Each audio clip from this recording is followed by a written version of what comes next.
এবার সরাসরি অভিযোগ উঠল জীবন কৃষ্ণের বিরুদ্ধে। বালির ঘাট পাইয়ে দেওয়ার প্রতিশ্রুতি দিয়ে অভিযোগ উঠেছে তার বিরুদ্ধে। তবে বিধায়ক জীবন কৃষ্ণ সাহা বলেন এটা একটা চক্রান্ত, মিথ্যে অভিযোগ।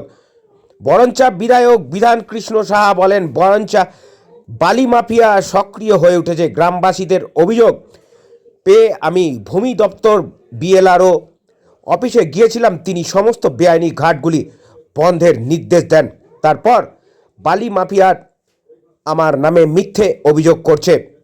এদিকে মোহাম্মদ সোলাউদ্দিন নামে এক ব্যক্তি বরঞ্চা থানায় বেলগ্রাম নিবাসী মোহাম্মদ সালাউদ্দিন শেখ জীবন কৃষ্ণের বিরুদ্ধে এই অভিযোগ এনেছেন। তার দাবি 2022 সালের বালির ঘাট পাইয়ে দেবার নাম করে তার থেকে 1,20,000 টাকা নিয়েছিলেন জীবন কৃষ্ণ সাহা।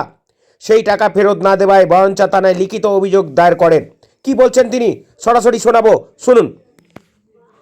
আমি টাকা দিয়েছিলাম, ঠিক আছে, 1,20,000 টাকা দিয়েছিলাম। আমি বারবার চেয়েছি, আমাকে কিন্তু বলেছে যে আমি কিছু জানি না বারবার বলেছে, ঠিক আছে, কিন্তু আমার টাকা চাই। আর আমি টাকা দিয়েছে, আমি সুদ করে টাকা দিয়েছি, ঠিক আছে। আমি বালির ঘাট খুলে দেবে বলেছিল, সুদ করে টাকা দিয়েছি।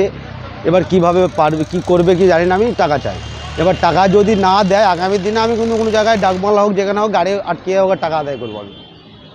একজন এমএলএ এর আগেও তো এমএলএ চাকরি চুরির কেসে জেলে ছিল, তো আপনাকে যে এইভাবে টাকা নিল তার বিনিময়ে কি কোনো কাজই করছে না? আমাকে কাজ করে দেওয়ার জন্যই তো টাকাটা নিয়েছিল, কিন্তু আমাকে কিছু কাজও করে দেয়নি, কিছু করেনি। আমাকে আবার ফোন করলে আমাকে বলেছেন যে আমি চিনি না বা আমি কিছু নিইনি, তাই বলে আমি বারবার ফোন করেছি, আমাকে কোনো রেসপন্স দেয়নি। আমি চাই যে আমার টাকাটা উদ্ধার হয়। যদি টাকা না উদ্ধার হয় আগামী দিনে আমি যেখানে পাবো সেখানে আটকাবো। অবশ্যই একটা টাকা নিয়ে টাকার কাজ করে দিতে পারে না, সেটা তুলাবাজি বলে আবার কি বলবে। এমএলএ টেমএলএ কিছু নয় তো, সে চোর, সে ডাকাত, সে চুরি করলে যে দিন দুপুরে চুরি করছি, সে আবার কি এমএলএ হবে? প্রশাসনের কাছে আমি এলাম, কমপ্লেন করলাম, প্রশাসন দেখবে। আমার নাম এমডি সালাউদ্দিন পাগল। টাকাটা কি জীবন সাহাই নিয়েছে? অবশ্যই নিয়েছে, ওর বাড়িতে যেয়ে দিয়ে এসছি আমি। কে নিয়েছে? জীবন সাহা নিজে নিয়েছে, টেবিলে বসে আমরা 3 জন বসেছিলাম, 3 জন তলায় টাকাটা দিয়েছে। বক্তব্য বিভিন্ন রাজনীতি সূত্রে জানা গেছে এটা সম্পূর্ণ বেআইনিভাবে বালিঘাটগুলো চালানোর জন্য, খাওয়া খাইতে জন্য এটা চলছে। বিরোধীরা বারবার অভিযোগ করেন বালি, মাটি, কয়লা, পাথর এগুলো মাছি এরা নিয়ন্ত্রণ করে। সরকারি রাজস্ব ফাঁকি দেওয়ার জন্যই তারা এই কাজগুলি করে, আর তাদের পকেট ভর্তি করে। এই ব্যাপারে বরঞ্চা প্রশাসনিক সক্রিয় ভূমিকা পালন করছেন। কোনোভাবে বেআইনি ঘাটগুলি চলতে দেওয়া যাবে না বলে জানিয়েছেন মুখ্যমন্ত্রী। বিভিন্ন সভায় তেনাকে বলতে দেখা গিয়েছে বেআইনি কোনোভাবেই বরদাস্ত করা যাবে না। মুখ্যমন্ত্রীর নির্দেশ কতটা কার্যকরী হয় সেটাই দেখার বিষয়। Bureau report, daily news, Kolkata. কি কেউ হুইপ জারি করছে? এর আগে যেটা শুনলাম 21শে জুলাই নাকি আপনার অফিসে তালা লাগিয়ে দিয়েছিল, এরকম কেউ? 21শে জুলাই একটা উপলক্ষে কি একটা চাঁদার ব্যাপার ছিল, সেই চাঁদাটা বোধহয় সঠিকভাবে উনি পাননি, তাই একটা অফিসকে বন্ধ করে দেওয়া হয়েছিল সাময়িকভাবে।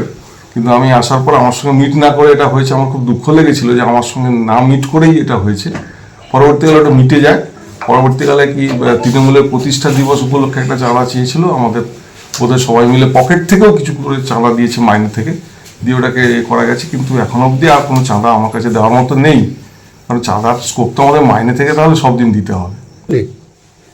হ্যাঁ, কিছু ব্যক্তি তো আছেন, একজন ব্যক্তি তো আছেন, আমি নাম করছি না, উনি তো প্রায়ই আসেন আমার কাছে এবং টাকা পয়সা চান এবং ঘাটগুলোর ব্যাপারে বা এখানে চেকপোস্টগুলি চলে যেগুলো মাননীয় এডিএম সাহেবের নির্দেশে চলে, সেই সমস্ত চেকপোস্টের কত কি টাকা ওনাকে দেওয়া হচ্ছে না বা ইত্যাদি।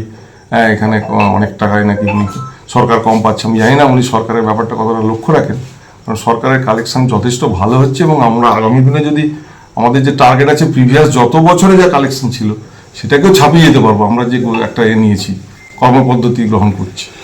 এই হুইপ জারির ব্যাপারে কি আপনি আপনার ঊর্ধ্বতন কর্তৃপক্ষকে জানিয়েছেন? না, আমি তো ঊর্ধ্বতন কর্তৃপক্ষ বলতে গেলে আমার একই র্যাঙ্কের যে অফিসাররা আছেন জেলায় তাদেরকে জানিয়েছিলাম, যারা এই সমস্ত বিষয়গুলো দেখে, মাইনর মিনারেলসটা দেখে। তো বললো দাদা একটু ঠিকঠাক করে দেখো, তারপরে যদি কোনো অসুবিধা হয় জেলায় যাও। তা আমি তো হঠাৎ করে ব্যাপারটা এডিএম সাহেবের কানে আনিনি, দেখছি এটা যদি লোকাল এমএলএ সাহেব আছে সবাই মিলে যদি একটা মিটিয়ে নেওয়া যায়, সুষ্ঠুভাবে যদি ব্লকটা চালানো যায়, দেখছি